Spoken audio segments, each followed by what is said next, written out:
Lock and Load podcast is sponsored by Lock and Load Firearms, Connecticut's #1 rated gun store and pistol permit class on Google. Come check us out, 1573 Meriden Waterbury Turnpike in Southington. Lock and Load Firearms. Lock and Load podcast is also sponsored by Patriot Wear Holsters, custom-made Kydex holsters locally made in Waterbury, Connecticut.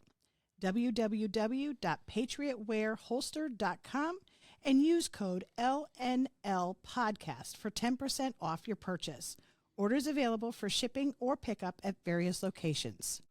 Welcome to Lock and Load podcast. My name is Josh. And I'm Michelle. And normally we're here to talk to you about Connecticut 2A issues. Today we're talking politics. So if you don't want to hear about Connecticut politics, join us on the next video. That is your spoiler warning, trigger warning. We are going to talk everything Connecticut politics, and it has to do with guns, obviously. With a lot of opinion popped in there too, so just bear with that. So this is what we wanted to do. I wanted to do. So we're doing this episode based on that. So today is Thursday, the 7th. So 2 days after Election Day, around 4 o'clock. So if you're looking at numbers and we say something that's different, well, that's the time this is recorded. We're going to start with federal stuff and then work our way down to the Hartford. So obviously Trump won. I stayed up and watched. Me too. I have to interrupt. Josh goes to bed at like dark 30. So I got up at like 9, 10 o'clock. At 1:30, I get a text message from Josh about the election. And I'm like, what are you doing up? Election day. I was very impressed. Anyways, so I'm laying on the couch, right, watching Fox because I can't stand any fucking other channel. I jumped. And like Fox is still annoying too, but like I'm used to them. I jumped around so I could hear both sides. Like I could hear the whining and then I could hear the happiness. And because even Fox, and again, these are opinions, people, even Fox is biased on the Republican side. Yeah. So I always find if I watch both sides, as much as it's harder to stomach one side, for me, at least I kind of can see that middle ground on where it all sits. Yeah, until Trump started winning and then they were mad. So I was watching clips. Better than 2016. Yeah. They were all crying that day. That was fun.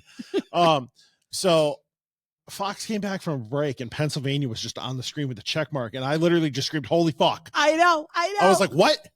Because like that was the one, right? That he was whatever many votes away, plus Alaska. I brought him to 267. Alaska wasn't called yet, but they were. Like that always goes red, and it's 3 votes. And I'm like, I literally just jumped up and was like, "Holy fuck!" Well, and PA earlier in the night had said they didn't think they'd have numbers, and for like 2 to 3 days, and then all of a sudden their numbers, the percentages of counting, it kept getting smaller. You know, they larger. I should say larger and larger. And I'm like, holy shit, they're up to 87%. We might get an answer tonight. Then it was 90% and they still weren't calling it because Fox uses AP. So when AP, which is more of a AP is very guarded. Neutral, yes. Yeah, but they're very guarded in what they predict. Correct. Because Fox wouldn't call Georgia. Right. All the other ones already called Georgia. They wouldn't because Fox was following AP. Yeah. But I mean, generally, when big news organizations call these, the other ones are going to call them. Like the percentage of them retracting on what they said is minuscule, I believe, especially when it has to do with that kind of stuff. Because it's like egg on their face. If you're in the media and you're putting shit out like that, and then they go, whoops. And it's also decades of math. This is math. Yes. And so, and percentages and all that stuff. Well, that's what always amazes me. They look at the map before anything's even closed. All Connecticut, boom. Well, not only that, they're looking and going, okay, so here's how it works. If this one gets this state, this state, this state, this state, then it works. But if they do this one, and they have like all these different patterns. And I'm like, well, it's numbers. Crap. It's just numbers. Yeah, but there's a lot when you look at it. I mean, you have your consistents that are always going to go. You have that you have like red middle. People were figuring out themselves too. Right, like there's apps for it, so you just like go boom, boom, boom, boom, boom. All right, well, she's probably going to get this. That's where all the betting came in. Yeah, these people, like I think there was like $1 billion+ on each side bet. I went into the night very concerned.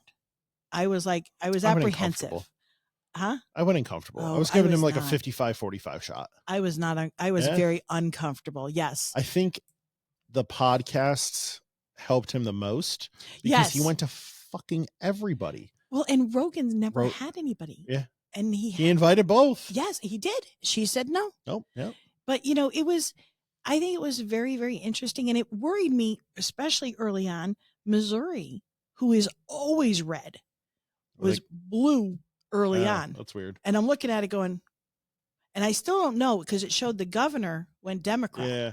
But I don't know if that was the end. Tickets are weird. That normally doesn't happen. Yeah. So Trump won. Yay. Yay. Hopefully that A, helps the economy. B, maybe some stupid gun laws will A, not get pushed through, and B, have a better ATF. I hope so. He was not our friend when he was in. Vance is very pro 2A. Correct. And I'm hoping we've learned some of that. If nothing else, I don't think he will push for more. Yeah. So we don't have the push coming where if Kamala got in, you'd have a huge push.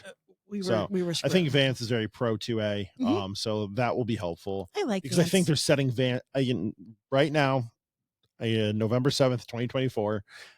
With Trump winning, I think they're going to set up Vance for obviously assuming Vance doesn't mess up and the little skeleton in a closet over here, I think they're going to set him up for a run in 4 years. That's what makes logical sense to me. That would be a perfect thing. My bigger worry, and again, we're going to talk opinions and everybody will agree. I worry about Trump alienating him, like the way it worked out with Pence. But he's done after 4 years. That's it. Right. So why is he going to alienate him? I don't think he will. I think Trump, and a lot of people have said this, he didn't think he was going to win the first term. Correct. And he went in with a lot of advisors that didn't do their job. This time, I think he's set up a lot better. He's talking a lot better. He's doing a ton of social media properly with the podcast. He's a different man. Yeah. I think also going through everything he's did the last 4 years has changed him. Yep. So I do think he's done. I was very impressed with his speech compared to 8 years ago when he got in. This was a much better speech. It was more grateful. He understood that it was the people. It wasn't him and only him that managed to do this. Again, I don't dislike Trump. I like what he did for the country. Yeah. I just don't know that I would like him as a person. So knowing how he behaves in certain aspects, and don't get me mixed up with the other side, is I do worry. I don't want him to get too caught up in everything and let his ego take over. That's what worries me. Very well surrounded this term. Yes. With this coming term with like RFK, right? With Tulsi Gabbard, what I can never say her last name, right? Yes. With Vivek. Yes. Right? With Elon. Mary, what's her face? Mary, what's her face? Yeah, that one. Mary had a little lamb. No, not her. She was his campaign manager or whatever, but they're saying that they're looking at her to be Linda McMahon? No. Well, Linda McMahon was also involved heavily in this too. Well, he had good key people, and that was something else that they had said on the news, was that he surrounded himself so that he won't have the revolving door he had the first time. Yep. I think he's learned a lot. He's a smart man. Look what he's done with his businesses. So he does understand the concept of the business of USA, and you have to have the key players working. I'm impressed that he's got Elon. They're actually saying Elon might come on as one of his cabinet people, I believe, was what they were saying. Elon said something about whatever Department of not efficiency. It's it was something government efficiency. It is government efficiency. DOGE, Dogecoin. He did that on purpose. How does that? He's the king of Dogecoin. Department of Government Efficiency, right? Come on. If we can make government efficient, I'd be very happy. Doge to the moon, guys. All right. Moving on from Trump. Senate. Unfortunately, our friend Matt Corey lost. What was Corey's numbers ending here? I believe he did better this time than the first time out. So with 97% reporting, he lost by about 18 points. Robert Hyde got almost 15,000 votes. Yeah. Justin something from the Green Party got about 15,000 as well. Matt Corey got about 669,000 votes with about 97% in right now. Murphy somehow got 979,000. There's no somehow. I know how. Cities? No, it's actually worse than that. COVID, when everybody moved in from New York, they brought their Democrat policies and their Democrat votes. And since COVID happened, every a lot election of the cities cycle, down here about 67 to 33. But even the outskirts, we used to be all red with blue cities. Now our outskirt areas are turning blue. It's thank you, COVID, for everything. There's a good amount of red here too. Like there is. Matt Corey won Southington by a sliver. Matt, won Berlin. I know people who voted for Kamala but voted for Corey because they know Murphy has done nothing. No, Murphy's useless. But it was, and that I'm talking like diehard Lib Dems, and they were like, nope, not voting for him. He's not doing anything for us. I was like, oh, mind you, I'm talking about my family, just so you know. Yeah. So moving on, I would like to have Corey back on if so we can reach out to him and see when he's available. Just come in and chat. Yep. Just talk about the experience of running. I think he did much better. Yeah. I just didn't have the money. You know, it's not money either. But they don't get federal funding or state funding. They don't. Like, they have to generate that. And Murphy is going to call fucking Schumer and just get as much money as he wants. Oh yeah. Right. It's a bottomless pit. Same thing with what I'm transitioning to now, the House seats. Larson won by 100,000 votes. He was running against Jim Griffin. Jim, I don't think I've ever met you in my life. I never even heard I think Matt Strasser said I think he generated about $10,000 in funds. Oh. So it was just R across the board for people. So it was it was a place sitter and to have somebody. I want to go back to Larson when I talk about the 81st district. Okay. District 2, Joe Courtney against a guy named Mike France. Mike France is awesome. He lost by 16 points, which sucks. Rosa DeLaura against a guy named Michael Mancini, lost by 15 points, almost 16. And Jim Hayes also won by 20 plus points against a guy named Michael Goldstein with also independent running. And the other one, which we thought had a chance, which was District 5, which is Johanna Hayes and George Logan. He lost by a lot more than he did the first time. Yeah. 2,000 votes, but I think that was the first time. He lost roughly by 21,000 votes here. Last time they had to recount like 3 times to get it down pat. No, this was sad. From what I heard from that, and I mean rumor mill, is that the GOP pulled money from him in the last stretch. Why? Because I don't know, but he was supposed to do more advertising and they pulled it. Maybe they saw that was the one race they thought he could win. Yeah. Like that's the only race in Connecticut that actually, as far as that goes. And she's horrible. She's on the gun committee or whatever, the against gun, whatever the bullshit is. Uh-huh. Oh yeah. But she's Waterbury in big city. I mean, she's got on the outskirts too, but she's got the big city. It's the same with Deloro. Yeah. We get New Haven or Deloro, whatever. She's homeless, or she looks like she's homeless. Yeah. She's not. She has a very, very nice home. Sure she does. Well, never mind. So the House districts. So now we're in Hartford, guys. We're now in Connecticut focused here. The House districts, it looks like Republicans lost some seats, which is even more disappointing. I'll focus on on the local ones around Southington here with the stories. Chris Poulos, the 81st district, who won by one single vote 2 years ago. My off the record prediction to people was he was going to win by 1,000 votes. And he won by 1,700 votes. Nice call. So I was a little off, but I knew he was unfortunately going to win. So he's our guy who likes guns and will back us and has our backs, but then votes against us. Yeah. Okay. Yeah. I support the Second Amendment, but right. He did vote for HB 6667. Gail Manifestesco. Yes. There we go. She ran unopposed, so she did win. So did Donna Veach. That's the district I'm in. I cannot remember the number off the top of my head, but that is Berlin and some of Southington. The other disappointing one is District 22. Frances Cooley versus Rebecca Martinez. Frances was the incumbent, and according to this, he lost by about 450 votes. Are they going to recount it? Not that big a gap. You know what ticked him over the edge?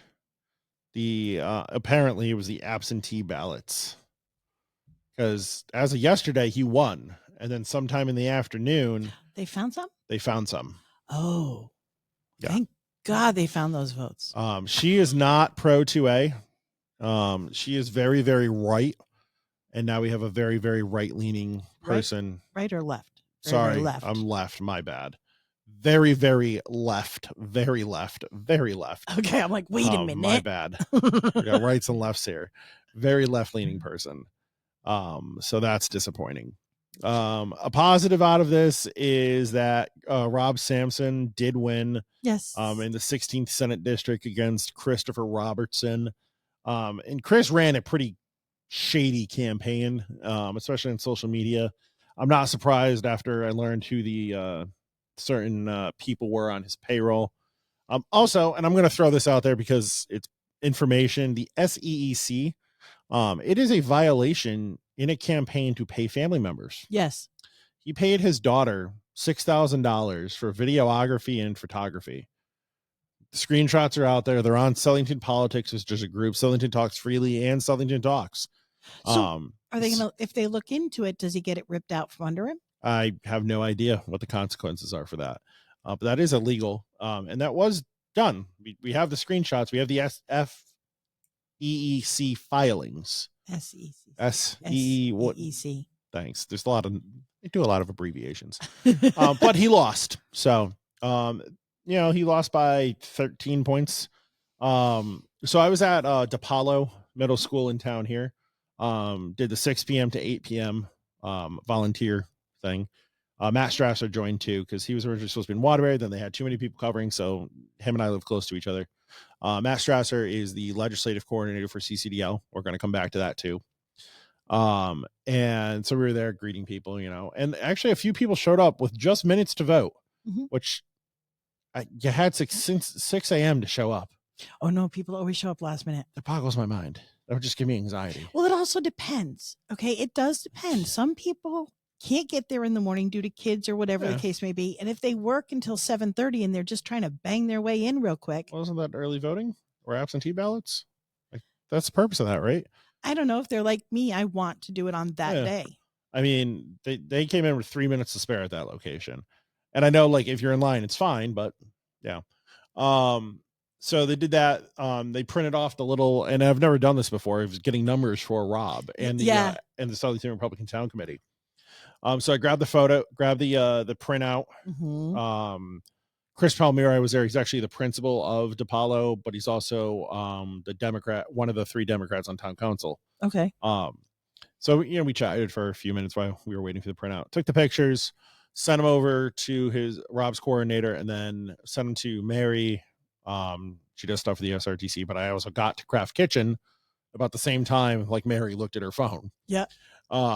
So I gave them the numbers and we kind of just hung around. You were able to see when I've done it, I've actually had to drive it to the different locations. They didn't let me just take pictures. They were like, no, because I might not get on my phone. I need you to bring it to me. Yeah, no, and I've driven all over the freaking place with little receipt tickets. Just took the picture. And so I got over there and we go throughout the losers, the winners, right, and that kind of stuff. And I'm sitting there, we're chit-chatting with random people, and I'm just like, this is a ridiculous amount of CCDL people. Walt Cupson was there, the outreach coordinator. Was that Rob Sampson's headquarters? Yeah. Okay, that's why. Beth was there, the CCDL secretary. Yeah. Matt Strasser was there, the legislative coordinator. Okay. I was there. Chris Patel was there, and Art, I don't remember Art's last name, starts with a T. TD. Was there. Yeah. And I'm like, there's a lot of CCDL people in one location. Because it's Rob. 3 executive members or executive board members there. And I'm like, committee members. What committee? Oh, okay. Committee members. So there's executive and then that. There's committee and then there's board. And I was just like, okay, wow. Well, he is like the very pro 2A guy. He's very constitutional. He's probably the most constitutional and support that we have as not CCDL, but as gun owners in Connecticut. He is probably the biggest, not to say that there's not other supporters, but he's probably the biggest in Connecticut. Yeah, definitely. So he won. Very happy with that, of course. I'm going to try to get Rob on the podcast prior to the session going in. December. It's going to have to be the end of December. So I'm also going to reach out to Donna and Gail, and I don't think Francis is going to want to come on, unfortunately. I wonder if we could reach out and do all of them at the same time. I don't think that'll be good though. Like that's just I feel like it's just an interview kind of thing. It's not a conversation. Okay. We'll figure it out behind the scenes, guys. Because I know Gail and Rob would do it in a heartbeat. Yeah, together. They might do it together. That'll be a thing. It doesn't look like we Republicans have lost any Connecticut Senate seats thus far. What are our numbers? I think I know we're under. How many do we have? We have 36. I think we had 12. That was like 1224. The 32nd district has not been called yet, but he is up by 9,000 votes with 97.4 in. Same thing with the 30th district. He's up about 5,000 with only 90% in. The Republican? Republican, yeah. Okay. One Democrat one has not been called. She's up about 3,000 with 99% of the vote in. So I'm kind of confused on that one. And there is another one about District 8. Oh, we might have a flip here. Lisa Seminara. Seminara. It's an A after the seminar. Okay. Against a guy, Phil Hong. The Democrat is Phil. He's up about 1,900 votes with 79% of the vote in. So it is leaning his way. We might lose a Senate seat, which is not cool. But I'm going to let Michele talk about the lack of competitors to these people. How many seats go uncontested? District, just the Senate we're talking here, because there's a lot of House seats. So Senate, we got District 1, 9, 15, 17, 21, which was a Republican. So I'll take that one. 31, which also a Republican. That's 5 Senate seats. But you know what? I'll take the Republicans because it's on the DNC to not put somebody up against them. Yeah. My glitch, do you not want me to jump in yet? I'll go for it. Okay. My glitch with this whole thing is, we have a Connecticut GOP, and I'm not going to put all the blame on them because a lot of it we've talked over and over. This has a lot to do with each one of us. All right.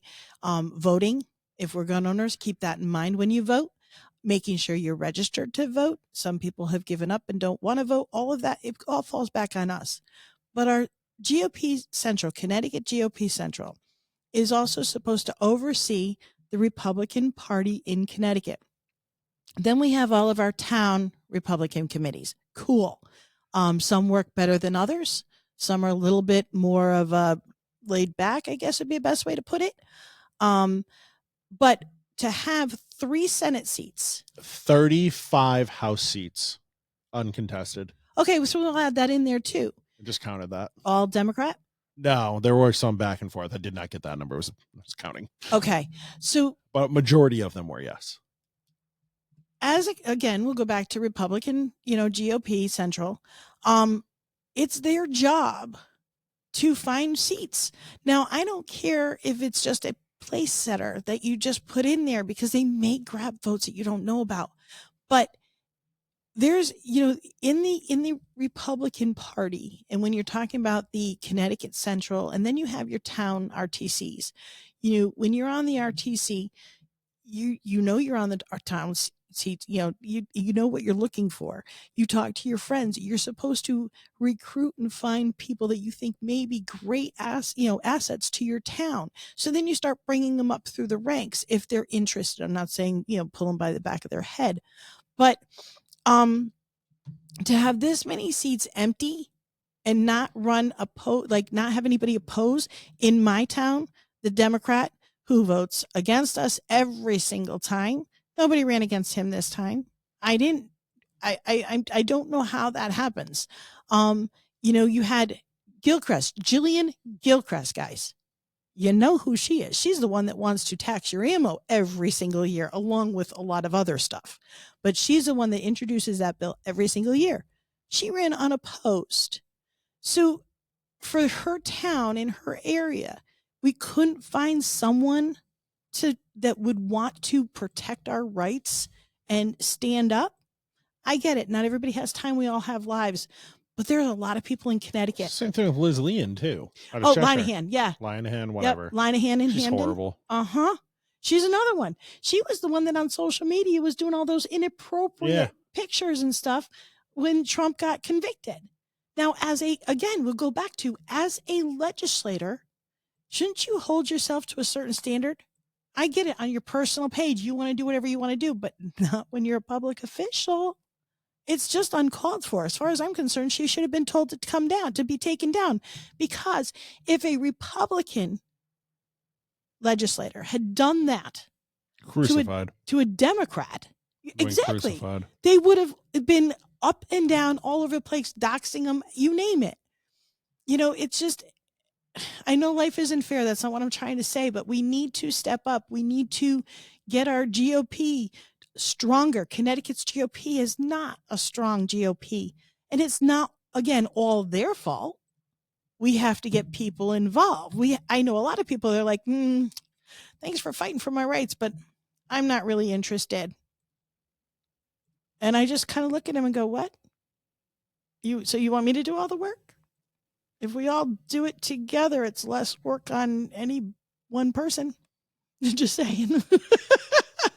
So that's my gripe, is all the empty seats with no opposition against any of these Democrats that are year after year after year trying to strip my rights away. I didn't know Mary Fay ran against Jillian for her seat. This year? No, 2018. Yes. Because then she ran against Larson. She pulled a decent amount of votes against Larson, I believe. Mm-hmm. But I mean, she lost against Jillian by 5,000 votes in that seat. Well, and the issue is, you look at all these numbers, okay, and if you look at Connecticut and take all of our opinions out of it, just look at the numbers and look what happened in Connecticut. And then you add in the politics. So I watched most of Governor Lamont's press conference after the election. And it had Tong on there. It had Scanlon? A bunch of them standing there having their say. Yeah. And I have to say, they don't get it. Like, majority of the country chose to change. And Connecticut's answer from our higher ups and the people leading the charge was, well, we just have to keep moving things stronger. We have to basically double down because we won in Connecticut. That really disturbs me. Yeah. And it because a lot of people have left. Mm-hmm. Okay. So we had New York come in, which kind of skewed our votes out because they brought their Democrat vote with them. Thank you. Stay over there. No, they came to us. And the ones that are, like-minded are leaving in droves on a regular basis. And I'm watching Connecticut go bluer and bluer and bluer and bluer. We've always been blue, don't get me wrong. But now we're like, always is a hard word there, Michelle, because we weren't always blue. Bush seniors the last time we went red. I looked this up. Not full red, though. Presidential wise, we went red. And we had a Republican governor for a while. I'm talking about legislative. I'm talking Connecticut. I wasn't going with sorry. No, we can go there too. Oh. But that's not what I was talking. But as far as the makeup, we've had a much closer makeup up in Hartford. And now we're getting farther and farther and farther away. And the Democrats are getting more and more emboldened. And I just think we need to work together. And I think we need to, find a way to preserve our rights and get people involved that want to run. And don't get me wrong. I have been asked several times, by different people to run for different offices. I can't. I have way too much on my plate, and I don't think I have the personality to be a legislator. I would. Well, get your. I don't live in the 81st district. Why do you have to be in the 81st? Because I want to take Pelousa's seat. I live in Donna's district. Donna can have her seat. Well, when she's no longer ready to run and she wants to bow out, keep that in mind. Maybe. It's a pain in the ass to be doing what you have to do. And for, 4 to 5 months a year, you kind of have a lot of stuff to do. Yeah. And you don't get paid well. That job does not pay you well. But I would think it would be a very rewarding job, frustrating for a while, but I think rewarding at the end of the day. Like, I think there's days that Rob stands and goes home and feels pretty rewarded with how things handled and how he was able to get his point across. I think I would assume. Yeah. I'm a little Debbie Downer, and I do apologize for that, guys. I know I am. I'm a frustrated woman right now. Yeah. I'm very happy on a federal basis. All right. And on federally, it looks like we're going to win the Senate and the House. So we'll have a full clean sweep, and hopefully we can get some of these, things done that need to be done. I would love to see some, economic changes made and across away from gun rights, even just get some major change in this country. And there may be that possibility in the next 4 years. I guess we'll find out over as it plays out. In Connecticut, hold on to your hats, people. I think we're going to be fighting for more rights to come back or to hold on to. So I definitely want to get Matt Strasser on before the legislative session. I need to twist his arm. Okay. And again, the legislative coordinator for CCDL right now, and talk to him about what we think we can expect this wonderful upcoming year from Connecticut. And maybe he'll have an idea on what to tell you guys, the listeners, on what you can do to help. Yeah. So we'll see how that goes. Maybe we'll do a mobile one if he is busy. Mm-hmm. We'll Skype him in here or something. But we'll work on that. Work on getting some other legislators that won in here. And if you guys have any suggestions on people that you want to see in here, throw it in a comment below. Shoot us a message on various social media platforms.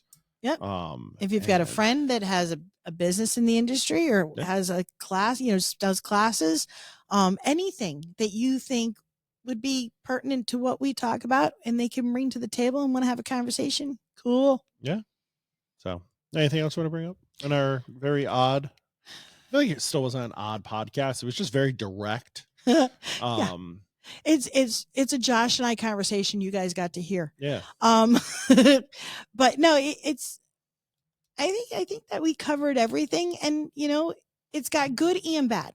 So we won the presidential election. Economy wise, probably a lot better. Yeah. Connecticut wise, not so much. Well, and that's why economy wise, I think is a great thing, but I want to know how much it's going to affect me, because are my taxes just going to go up because they decide to spend more? Yeah. But we'll find out. If the rest of the country is doing well, hopefully some of it will trickle into us too. Yeah. So I would like my ammo to come down price. Yeah. Well, that should, because and again, just what I've read off my phone here, I guess Xi Jinping, that's China. Really? Russia have publicly, I think this was on like X or something or whatever, platforms, or newspaper or something, have congratulated Donald Trump and look forward to working with him. Good. On global whatever. Do you think I can get my Russian AK ammo back? Yeah. Maybe. I would really like that. Yeah. So we will find out what happens in the next coming months here. If anybody has any contact with Trump and you want to send him a letter and ask for that, I really would appreciate it. I miss my AK surplus. If